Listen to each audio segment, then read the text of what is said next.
1 of the Milk Thistle podcast. My name is Kate. I'm coming to you today from the east coast of Australia, where I have just moved back to about, exactly a week ago today. Previously I was in Northern California in Lake Tahoe for the last 18 months. This is going to be a podcast about fibery goodness, mostly knitting. Knitting is my current obsession. I've been knitting for almost 12 months. I've been crocheting for almost 12 years, and I love wool. So I decided that I would love to become part of the podcasting community. Knitters are fantastic humans in my experience, and I would very much like to be a part of the community in more than a lurker on Ravelry and avid Instagram stalker of many, many talented people. Like I said, I'm new to knitting.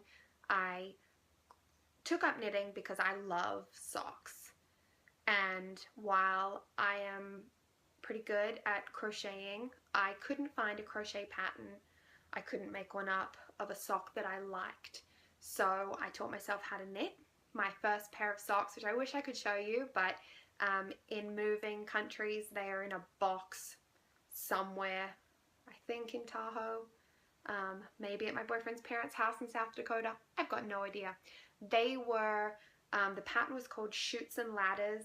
They were a kind of simple lace sock that I did with the wrong size needle, the wrong size yarn, the wrong weight yarn. They came out huge. They are bed socks. I love them, and I'm so proud of them. And since then, I've just been experimenting with socks. I mean, I'm one to jump in head first. Like I said, my first project was a pair of lace socks. My second project, I signed up for a Stephen West's knit along, the mystery knit along, and I knit the doodler. I don't have that with me, but I will show you that next week. It became a dudette because I didn't like my color choice. Anyway, I'll talk about it when it's here. But, so as I'm sure you can guess, socks are my thing. So I'll show you some socks that I have been working on, and I don't have a lot that I've made. Like I said, some are in boxes. I gave some away. This sock was a learning experience all in itself.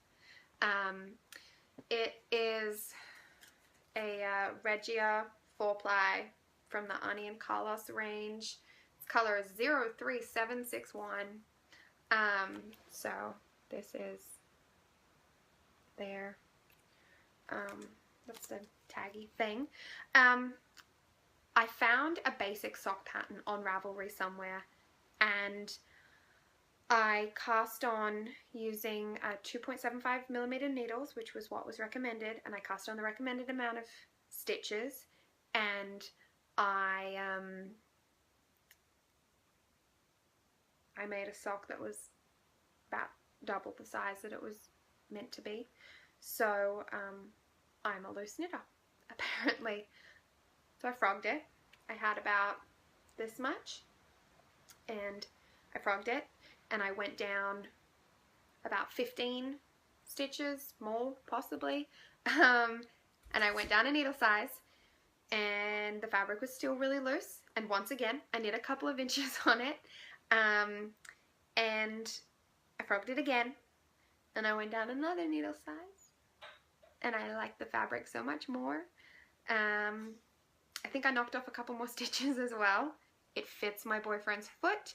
He loves it. He actually picked this yarn. We went to my favorite store when I was living in Tahoe. It's called ATELIER. It's in TRUCKEE, and it's phenomenal. If you're ever in the area, it is well worth a visit. They run classes and sell beautiful things, and anyway, it was kind of my happy place while I was living there. And we were in there one day, and he picked this out. I love self-striping yarn. This was the first self-striping yarn that I used. So after a rocky start, it got knit. And I'm so proud of it. But then, this is the start of the second sock. He's just little, and as you can see, he's not on any needles at the moment, because when we left Tahoe, we drove across the United States to see my boyfriend's parents in South Dakota and drop off some of our stuff. And on the way, we took our bunny rabbit, George, with us, and we were camping. So during the nights, we would give George free rein of our car. And on the first night, I left my knitting out, and my darling fuzz baby nibbled through the cord on my circular needles, and nibbled it into about 5 or 6 pieces. So after so many false starts with this sock, and then the rabbit incident, I calmly put those socks to the side, sort of calmly, and told my boyfriend that I wasn't going to be able to look at them for a little while. So they haven't moved in over a month. Nothing's happened to them. I will pick them up again because, like I said, he loves the yarn. He loves the sock, and I want to give them to him. But I can't look at it at the moment because it's been too many stop-starts and I'm a little over it. So I cast on these ones. So these socks, I made up the pattern. I'm a big reader, and I read like 3 books on sock construction and then just made this up as I went along. It has like funny little pearl bumps through here because I was experimenting with how they looked.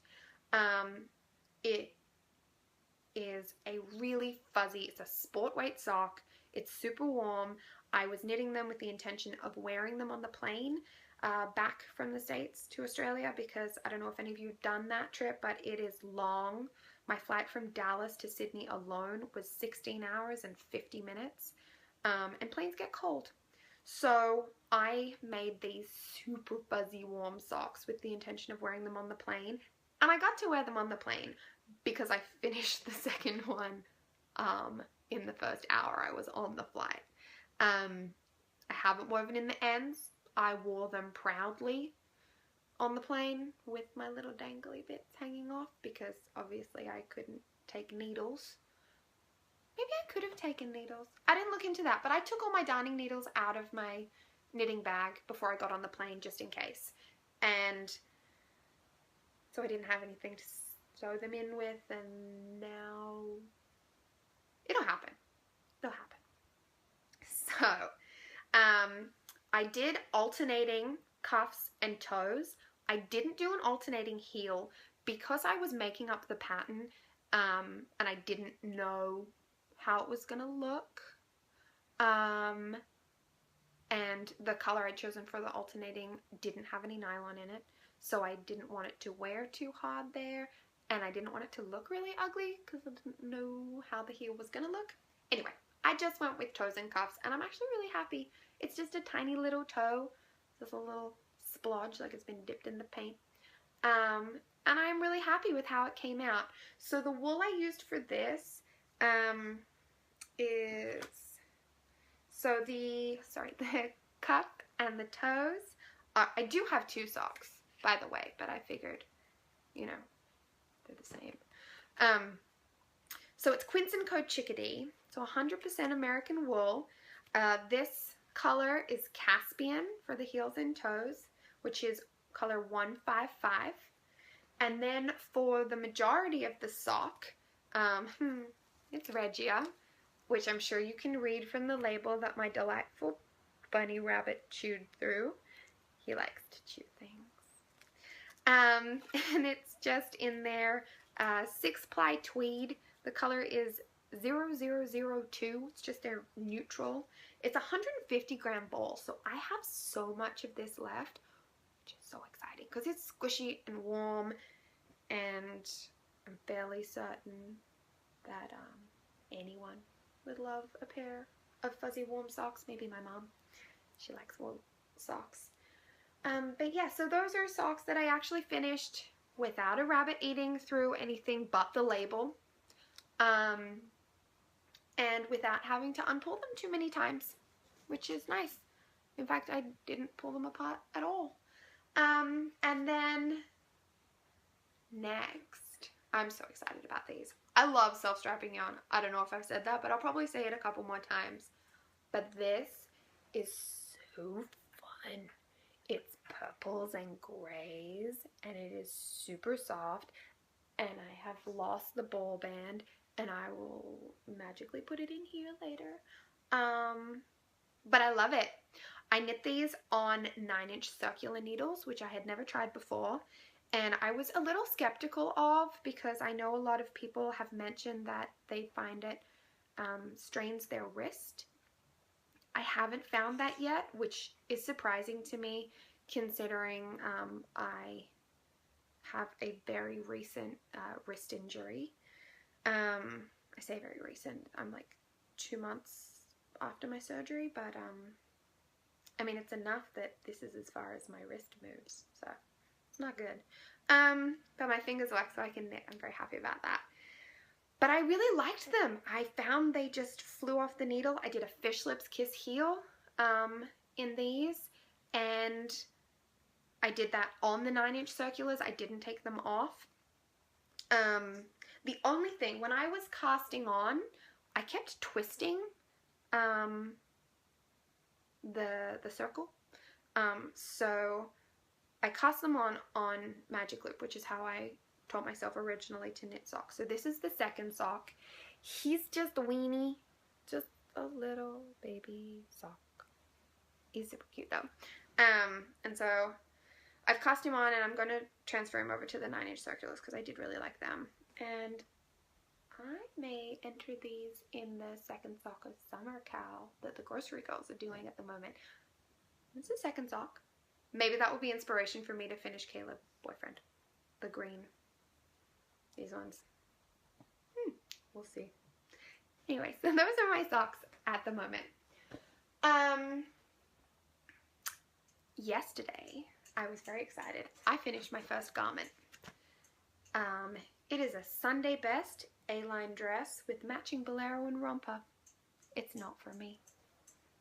It's for a friend of mine who's having a little baby girl. Next week she's due. And my friend is already preparing to eat curry and drink tea that will induce her pregnancy, hopefully. I think she's ready to meet her little girl. It's her first baby. So this is the little romper. It is so cute. I made it out of Quince & Co. Chickadee again. This is in the Ordwin color. I think that's how you say it. It's color 157. So it's 100% American wool.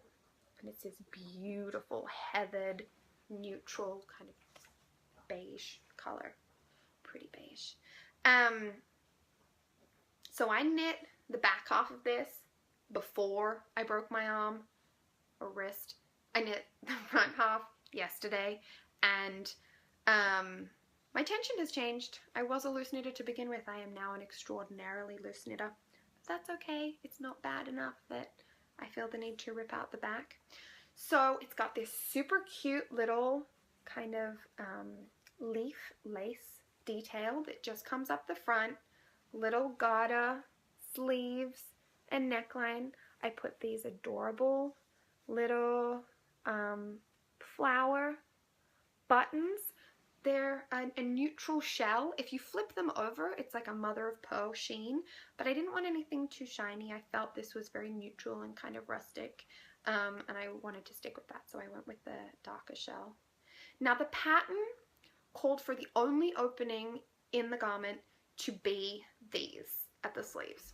I find with babies, it is infinitely more practical for nappy changes and whatnot to have like a snap crotch basically. So I changed the construction. I didn't sew that closed, and I didn't do garter edging. I did a 1x1 rib around the leg, and then I did a 50% decrease in the last row. So I knit 2 together the whole way around.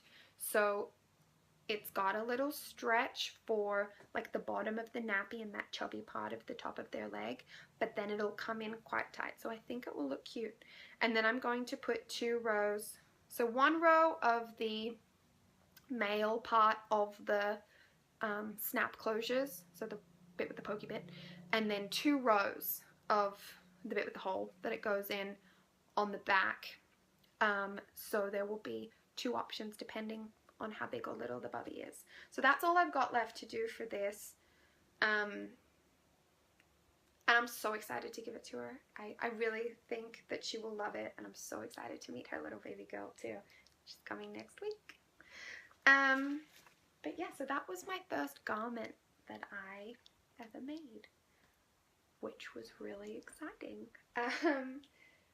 And with casting that off, I have very little left on my needles, which is really exciting too.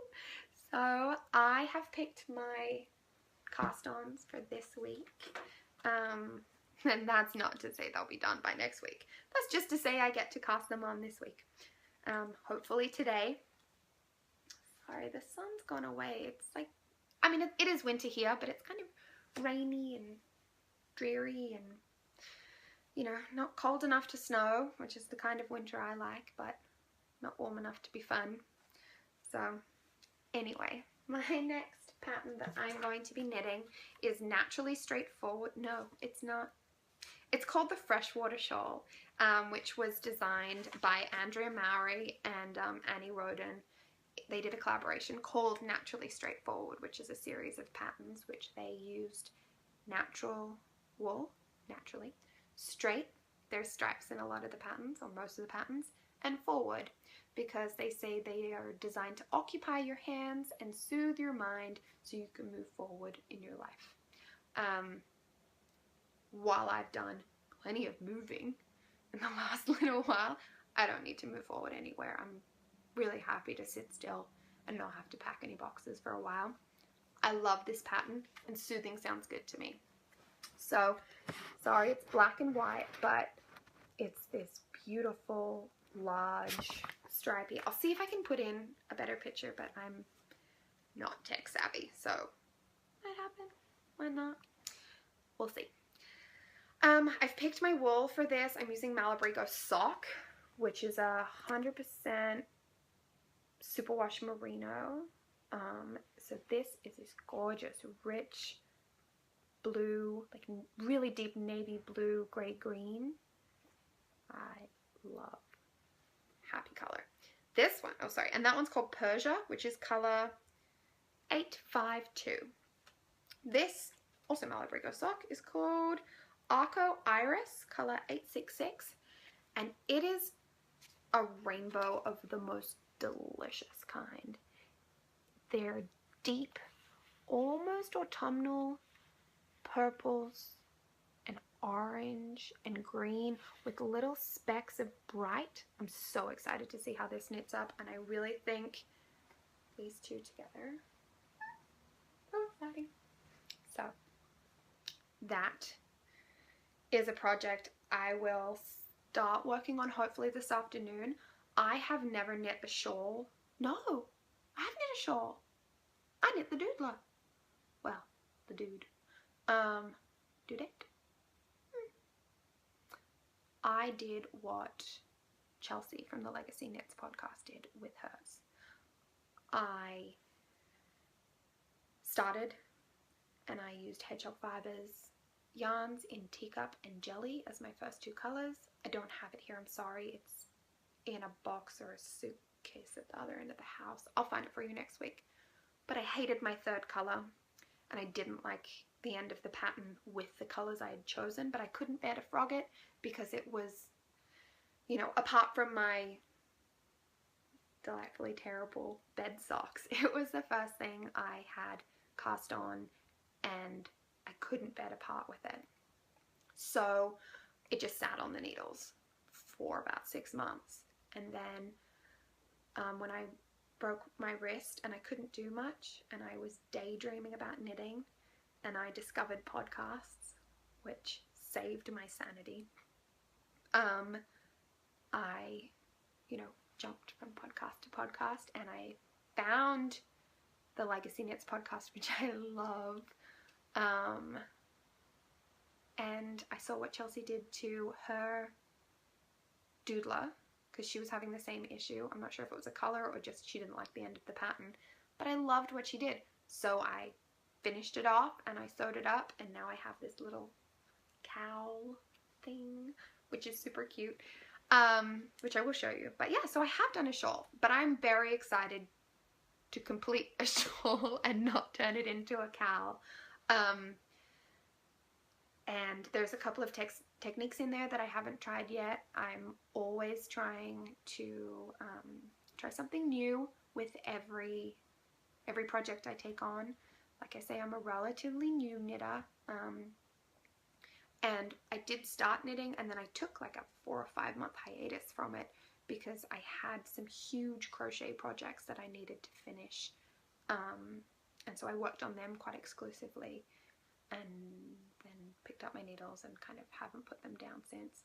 But yeah, so I'm really excited to see how that comes out. The other thing that I really want to cast on is the cover pattern from Pom Pom Quarterly from their Summer 2016 edition. This is stunning. So it is Nouri, N-O-U-R-I, Nouri, by Carol Feller. It is originally knit in linen, which gives it that beautiful drape, and I'm sure would be very soft and lovely. I'm not going to knit it in linen because I'm desperate to knit it, and I have hypersensitivity in my fingers from some nerve damage that was done during my break, and while it will go away, it's not going away fast enough. And I have this beautiful Madeline Tosh silk merino in Morning Dove. This is heavenly. Now I purchased, that's a better color. I purchased this to make a campside shawl, which is a pattern by Alicia Plummer. And I don't know how it happened. I bought so much of this wool. Like, I have enough to make 2 of those shawls.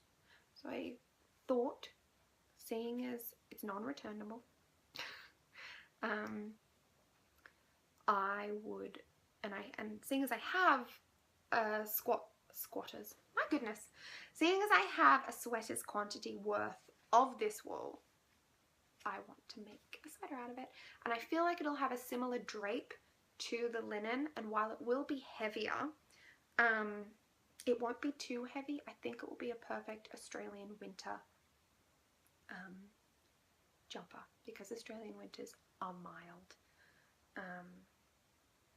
Don't say that to my mum though, she thinks it's freezing at the moment, but I like snow and mountains, so I am used to a little colder.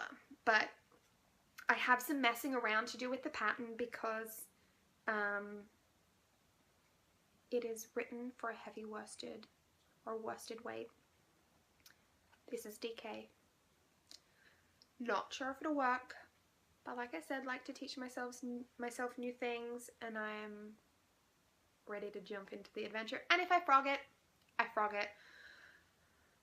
I'm very good at frogging things. My boyfriend loves to frog things. He gets really excited when he hears I'm ripping something out.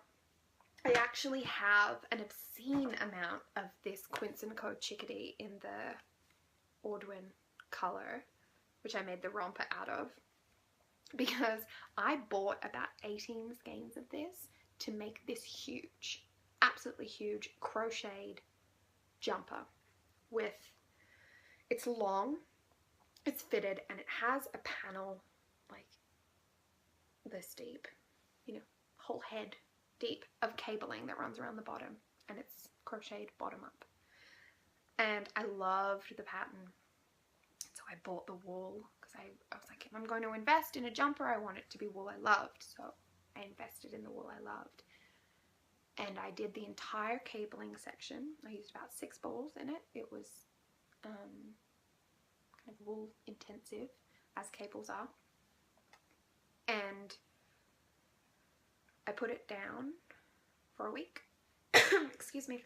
When I picked it up, I didn't like the pattern anymore. I didn't like the style. I looked at the cables and wasn't happy with them.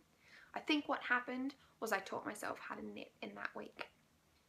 And I have realized that I like knitted garments better. And I like crocheted accessories and homewares. So I frogged it. And it took so long to frog and recake this wool that I was like, well, if it took me almost an hour to pull it apart, I don't even want to remember how many hours I put into it. But on the flip side, I now have so much. I have enough to do like a reasonable sized sweater, that baby romper, and a shawl in this wool. So, you know, good things. I'm not sad about it at all. I actually, when I bought, I mean, I know this tweed and this very similar, but I have a shawl idea for this and this together. So both chickadee, one Caspian, one Ordwin, and I think they'll look really cute together, but I'll have to see if the pattern is conducive to sport weight or if it's a fingering weight, but I'll let you know next week. Anyway, I think that is all I have. If you have made it this far with me and you are not related to me, thank you so much. I really, really appreciate you taking the time out of your day to take a chance on a new podcaster. Please give me a thumbs up, or you know, a thumbs down. Hopefully there's no thumbs down. But I'm very open to suggestions and your feedback. I would love this to be successful and to be able to continue to do it. But if it is just family and friends, hi guys, thanks for checking out what I've been doing. Oh, I forgot to say at the start of the podcast that I am starting a Ravelry group for this podcast, because I feel like that is the most woolly appropriate way to give feedback. So it will be the Milk Thistle podcast Ravelry group. Go over and join, introduce yourselves. I'm so excited to meet whoever is willing to watch what I'm up to. But yeah, hopefully I will be back again in a week. So have a fantastic summer or winter, depending on where you are. And thanks for tuning in. Bye.